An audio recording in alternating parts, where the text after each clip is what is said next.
तर जय महाराष्ट्र मित्रांनो, शुभ सकाळ। तर मित्रांनो ब्लॉग जरा जुना आहे पण लय जबरदस्त आहे, शेवटपर्यंत बघा। तर मित्रांनो चाललो बा फादरला डबा द्यायला, ज्या आईला चावी पडली बा ब्लॉगच्या नादात।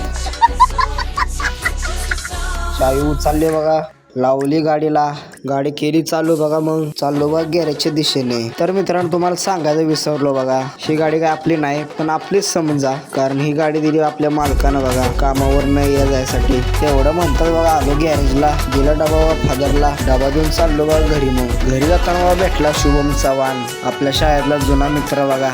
तो पण चालला त्या फादरला डबा द्यायला। त्या कार्यकर्त्याला भेटून झाल्यानंतर भेटला बघा दुसरा कार्यकर्ता। रोण्याला म्हटलं चल जरा काम आहे, येऊ 2 मिनिटात। काम झालं येताना बघा गाड्याला लाडी गोडी लावून घेतली बघा गाडी। मग मी पण माझ्या हृदयावर दगड ठेवून आणि देवाचं नाव घेऊन गेली बघा गाडी बघा चालवायला। आणि जिसका डरता वही हो गया, म्हणजे बघा गाडी बंद पाडली बघा। लय बघा ट्राय केली बघा चालू करायची, पण काही चालू झालीच नाही बघा। शेवटचा पायऱ्या म्हणून चाललो बघा धक्का मारत गॅरेजला। तेवढाच भेटला बघा संस्था, त्याला म्हणलं भावा थांब जरा, आपली गाडी बंद पडली, जरा चालू करून दे। मग काय गाडी म्हणाला 2 मिनिटातच चालू करतो।